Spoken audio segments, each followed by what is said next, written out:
Hello, isang magandang umaga, hapon, gabi sa inyo lahat, sa lahat po, sa patuloy po na sumusubaybay itong aming istasyon ito. Ito ang UGMI Online Music Radio. Yes, yan, tayo po nagbabalik sa ating pong istasyon ito. Bagamat napatagal din po ang kami po ay napatigil sapagkat kami naman po ay naghanap pa ng mga iba po namin mga usap at magkaroon ng konting topic sa aming pag-uusapan, especially nga po sa mga buhay-buhay ng mga Kristiyano. At ito naman po ay aming pong ginagawa at patuloy na gagawin para po sa inyo at sa kapurihan ng ating Diyos. Yan. So, sa inyo po mga OFW, sa lahat po ng mga bayani, ngayon nga po ay April 9. So, isabihin na Bataan Day yata ngayon, Bataan Day. So, bayani. So, ano ba ibig sabihin ng sinasabing bayani? Bayani ay isang nasasabi natin na nandun yung katangian bilang isang irrespetong tao at talagang ginampanan niya yung isang bagay na hindi siya ordinary na ginagawa ng mga pangkaraniwang tao. So, tayo po ay saludo po sa ating pong mga nauna na nga pong mga bayani. Sabi nga nila, nagiging bayani daw ang tao kapag siya gumawa ng mabuti at tapos ay namatay. Bayani po daw. Hindi naman po gano'n. Dapat po tayo din po ay kahit na po tayo ay nasa mundong ito ay gumawa tayo ng mabuting bagay. Bilang isang Kristiyano, especially dapat gumawa ka ng mabuting bagay. No? Itong aming pong ginagawang ito ay hindi lamang po ito para bilang isang Kristiyano na sinasabing born again. Yan. Hindi po. Ito po ay pangkalahatan po. In general po, yun pong aming pong ginagawang ito na wala pong tinatangi na reliyon o simbahan. Sapagkat tanging sa Diyos Ama, Diyos Anak at Espiritu ay tayo naman po ay haharap sa ating Diyos. Yan, hindi po pwedeng ihusgahan natin mga bagay na makikita natin sa iba nating mga kabayan o kabayan, sabi nga, o sa ating mga kaibigan na iba yung relihiyon niya ay hindi siya maliligtas. No, wala pong ganun. Sapagkat ang kaligtasan po ay yung po yung tinatanggap natin sa Diyos, yung meron kang relasyon. So, yun po yung natapit na po natin, marami na po natin na-discuss yan. Sapagkat tayo naman po lahat po ay subject po sa ating pong ginagawang paglakad dito sa mundo ito. Yan. So, nga po ay kami po nga po ay narito pa rin sa Pilipinas kung saan ay patuloy na nagsusearch na amin pong mga dapat po man makausap at yung po'y amin pong iniipon. After that ng pag-iipon ng mga amin pong mga makakausap ay ito po ipopost na po namin. Yan. So ako po ay magpapauna muna at napakabuti ng Diyos sapagkat last March last month ay inandog na po namin pong ang aming pong kaisa-isang apo na si Zion Bennett, Rio Bennett Zion. Sorry, apo pa. Rio Bennett Zion. Siya po ay inandog na sa Panginoon at siya po ay Christian na. Yan. So, kasi siyempre yung sinasabi na iba ay binyagan.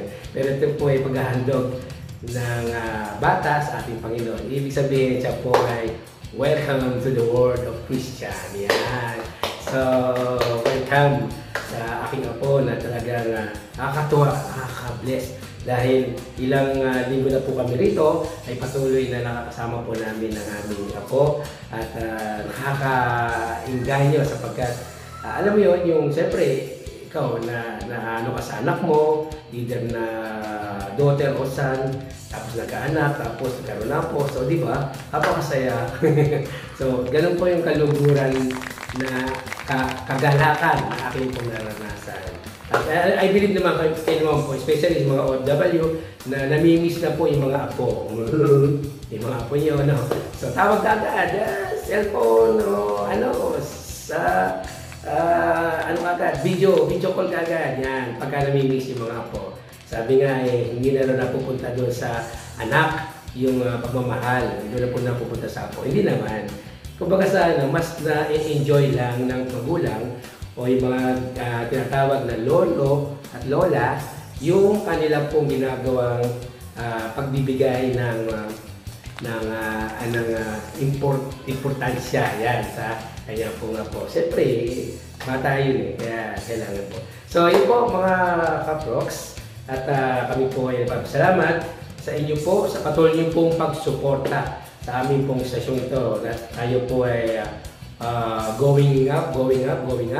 So maraming po salamat. Kayo po ay patuloy po namin pinapanalangin at dinasal na kayo po ay pagpalain po sa inyong pong ginagawa pagpindot ng subscriber sa amin at pag-subaybay sa aming pong session ito. Ito po ay mas lalo pa po namin i-enhance yung palalawakin pa po namin sa tulong at biyaya ng Diyos at sa tulong din po nyo na nagsusupport po sa istasyong ito. Yan. Konti lang kung tayong konting pag-uusap sapagkat merong po kung kami na nakausap o ako po ay dumalo sa isang simbahan at yung nga po yung simbahan na yun ay napanood ko at nakinig ako sa isang pastor at maganda po kanya pong preaching. It's about sa mensahero. Yan, ito na po yung topic po natin. Sama ko na lang po. Ito po ang topic po natin ay mensahero. Ano po ba ibig sabihin ng mensahero? Mensahero ay isa lang ang puto sa mga sinasabi na nagbibigay ng mga mensahe. Yan, nagbibigay ng mensahe o nagpapadala.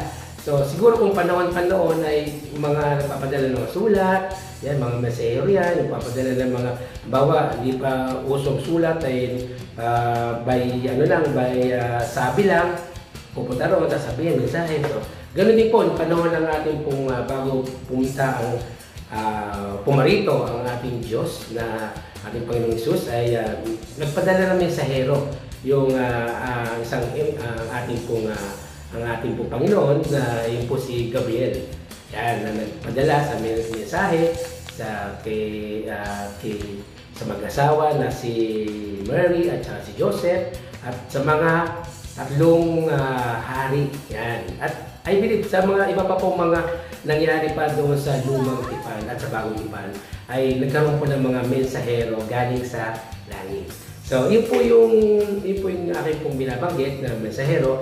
Ito po yung patungkol po sa totoo ba na minsan ng mga pastors o mga preacher ay sinasabi nila ito ang mensahe ng Diyos. Yan. So, ibig sabihin, pag sinabi ng mensahe ng Diyos, abay, accountable ka na sa sinabi mo. Ibig sabihin, sinabi ba talaga ng Diyos yan? Diba? Kaya dapat, pag sinabi ng Diyos, may kalakip na verses. Mayroong kalakip na mga salita na talagang nagpapatunay na mensahe ng Diyos. So, hindi po pwede sabihin lang na ito yung sinabi ng Diyos, ito yung sinabi ng Panginoon. Ano ang iyong patunay sa sarili mo na binagbigay ito sa iyo? Baka naman ikaw lang yan dahil napakahusay mo lang magsalita, napakagaling mo lang mag-create ng word na pwede mong sabihin sa mga tao. So, hindi dapat gano'n. So, ito ay aware lang naman po at hindi naman po paninira at pangsisira sa isang tao. Kundi ito po ay babala lang na dapat po aware po tayo na kung mensahe na binibigay ng Diyos para sa iyo ay talagang mensahero ka, ay very good ka. Baka 100,000 plus ka sa lahit. No? Pero kung hindi, baksa ka. Kaya careful tayo sa mga sinasabi na mensahero. Ito ang mensahe ng Diyos.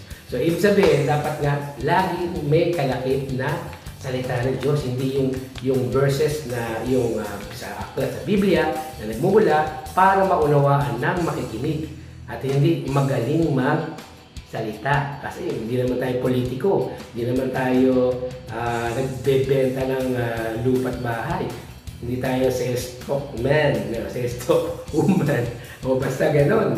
Ibig sabihin ay dapat maging aware tayo, mga kaprox, mga kasis, no? Kapag ikaw naman nakikinig, pakinggan mo kung tama yung sinasabi ng nagpipreach. Hindi tanggap ng tanggap. Sabi nga, bulutin ng tama at itapon ng mali. So, ganun lang naman po, di ba? Ang ating pong pakikinig, lalo na po sa mga either na yan ay nasa simbahang katoliko o pare o preacher o mga mensahero sa labas, ay pare-pares lang din po yan eh. Pero pag sinabing ito ang mensahe ng Diyos, medyo aware po tayo doon. So dapat po tayo ay maging maingat din po sa ating pong pinakikinggan. Baka tayo po maligaw. Yan. At meron naman po naman talaga magsalita sa loob ng simbahan na nakakagaling magsalita, may paiyak-iyak pa. Okay. So ayun, may paiyak-iyak pa, may pa hindi maintindihan, may bisan. Actually, iba-iba kasi ang tawag ng Panginoon sa tao eh. Kung talagang mensahero siya, ma-deliver niya ng maayos yun, na parang walang emotion na, hindi emotion na yung nag-iiyak ka pa, nag-struggle, nagkikilig ka ba niya ganyan, hindi ganun eh. Parang gusto mong ibigay sa tao yung mensahe, ibigay mo lang, i-deliver mo ng maayos. Hindi parang sinasapi-sapian ka pa, ano. No, ako po sorry po naman po sa mga iba naman po dyan, na medyo hindi naman po ako ganon kahusay magsalita sa pulpito. At sabi nga po ay base lang po ako sa Biblia at sa akin pong napapa-experience sa labas at sa loob ng simbahan. Wala po akong tinutukoy. At ito po yung general po na akin pong sinasabi na dapat po tayong maging maingat. Tayong mga pastors, tayong mga nakikinig, sapagkat yung mensahe ng Diyos, napakahalaga yan. Hindi yan parang news lang, na pinakinggan mo lang, ay ganun pala, ganun? Oo nga no. Tapos after that, wala na. Walang apply. So, yun yung sinasabi ko na maging maingat po tayong mga nagsasalita na sinasabi ng Diyos, Baka naman hindi sinasabi ng Diyos, baka sinasabi mo sarili mo lang yan. So yun na mga kaprox, nais ko lamang pong paalala to at nais ko rin pong gawin to dahil marami po kasing nakakapakinig sa mga every Sunday dito sa Pilipinas at sa Saudi naman Friday ay maging aware po tayo sa tumatayo sa pulpito. At baka yung background niya, baka yung sarili niya ay sinasabi ng mensahero na ito sinasabi ng Diyos, pero hindi naman na-i-apply sa buhay niya. Diba? Pero hindi naman niya nagagawa sa buhay niya. Kahit yung asawa niya, hindi niya maakay. Kahit yung mga anak niya, hindi niya maakay. Kamag-anak niya, hindi niya maakay. Yung mga kapitbahay na lang niya, hindi niya maakay. So sasabihin niya, mensahe, ito mensahe ng Diyos. Hello! So, di ba? Pwede tayo. Kahit ako personally natututo rin kapag ako tumatayo sa pulpito. But sabi ko wala namang perfecto. Kung ako, hindi ako perfecto. Baka kayo, perfecto kayo. Kaya basta ako, hindi ako perfecto, no? So, yun. Gusto ko lamang pong, kasi napakinggan ko po yan sa isang pastor. Nung last ako pa'y dumalo. At talagang nabuksan yung kaisipan ko at puso ko na, oo nga naman. Bakit maminsan sinasabi yun na ito ang mensahe ng Diyos? Ito ang mensahe na pinararating ng Diyos. Pero, binabasa lang naman, pero wala naman sa puso, wala sa isip, wala sa buong katawan, buong kaluluwa.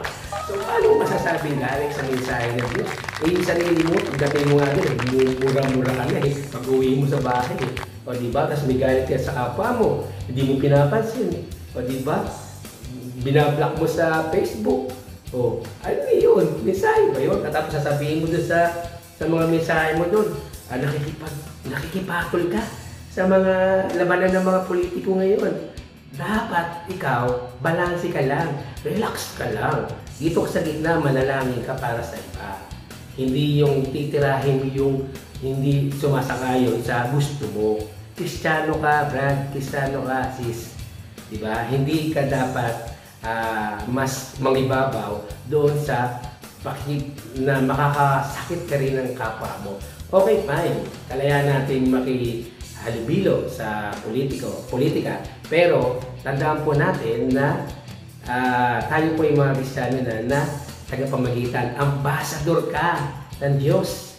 So, ibig sabihin, ambassador ng Diyos, ikaw ay nasa kagitna at ikaw ang nagbibigay ng tamang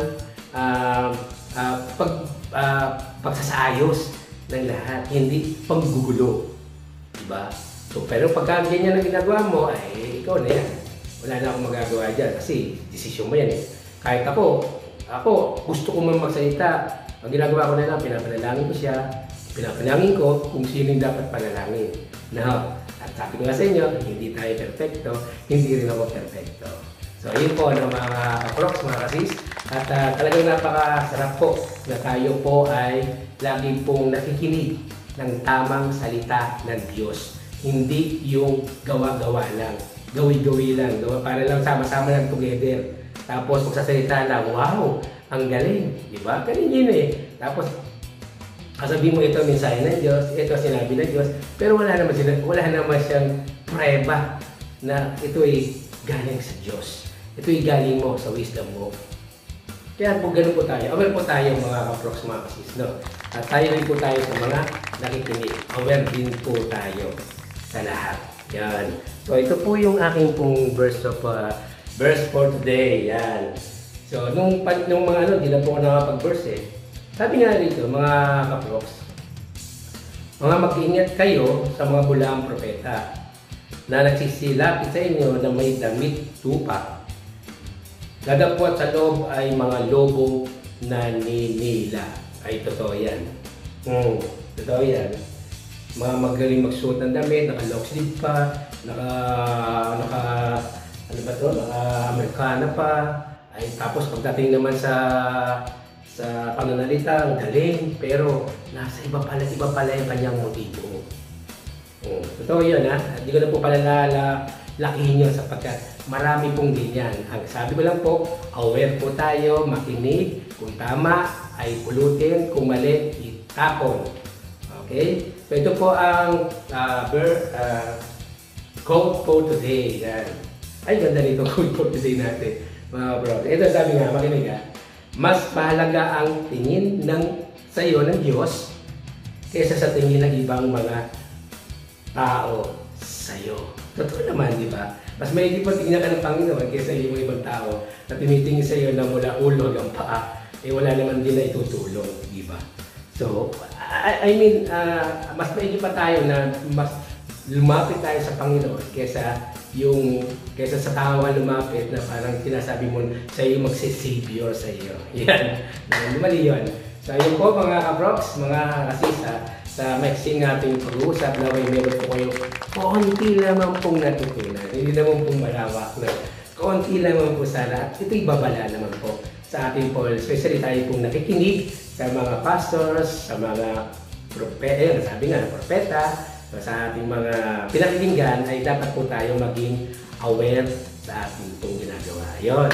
So, maraming salamat at salamat po ako sa DMW ng sa Kalamba. Ay, the best kayo, mga DMW Kalamba. Nung pumunta po kami doon para kumuha ng OEC ay talagang praise God, talagang ang bilis. Ang galing nyo ha. Thumbs up ako sa inyo, talagang napakabilis po ng proseso at wala na pong break. So napakahusay. Talagang maraming po salamat po sa DMW dyan, mga staff po dyan at the best. At I believe ng Lord na magbe-bless po sa inyo. At doon naman po sa DMW sa Kubar, yan. Yan, napakahusay din po na kanila pong ginagawa. Dahil nga naman po, may konti lamang po kung konting sasabihin. Sapagkat yung sa DMW Kubar ay meron po doon sa nag-aayos ng checking sa mga papel ay napakabait naman po siya. Maayos naman po. Hindi ko naman ito sasabihin na niya. But, nandun po yung pagiging niya na parang siguro pag time na siguro pag magtatanghalian na ay pagod na ay baka kailangan niya mag-rest. Sabihin magbigay ng oras na kumain muna. Eh medyo nasabon po kami.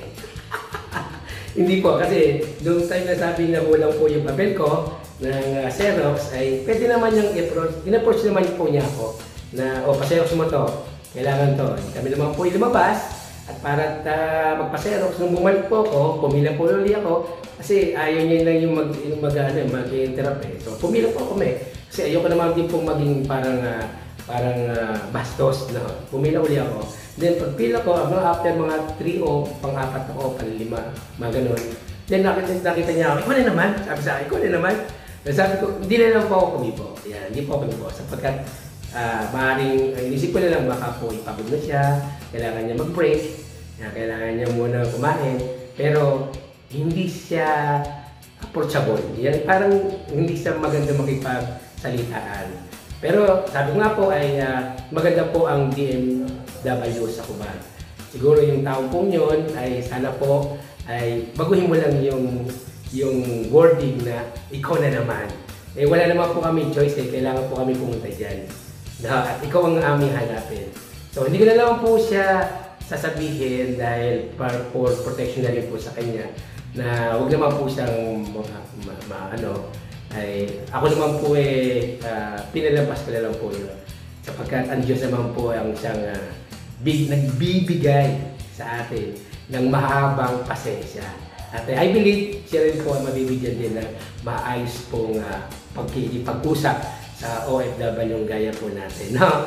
Kahit ang lahat ay patuloy naman po mahalin natin ating mga kapwa at tayo po ay makipag-usap ng maayos po. Yan. So, thumbs up po ako sa DMW ng Kuban. Yan po. Maraming po salamat. Maraming po salamat po. Yun nga po, patuloy na kami po ay inyong pong subaybayan sa aming station store. Ito ang patuloy na nagbibigay po sa inyo ng babala. Sa lahat po, ito ay sa loob ng simbahan o sa labas ng simbahan. So, ito po hindi po ito gamitin ng pang-politiko, kundi ito po ay para sa Diyos lamang, ating Diyos na buhay. Sa lahat po ng inyong pong panalangin, ito po yung aming po ninanais na i-grant po ang inyong pong mga panalangin at mga dasal at yung mga tulong po na ninanais po na ninyo na hinihingi sa Diyos ay maibigay po ng maayos. Yan. Kami naman po ay maaaring sa susunod o mga soon ay patuloy na kami naman po ay makatulong din po sa inyo. At sa iba po namin natulungan na session to ay okay lang po. At maraming po salamat din po sa kahit onting kami po may tutulong po sa inyo. At yun nga po, patuloy na inyo pong saksihan at lagi inyo pong subaybayan. Ito ang aming pong sesyong ito. Ito ang EGMI Online Music Radio. God bless. Salamat.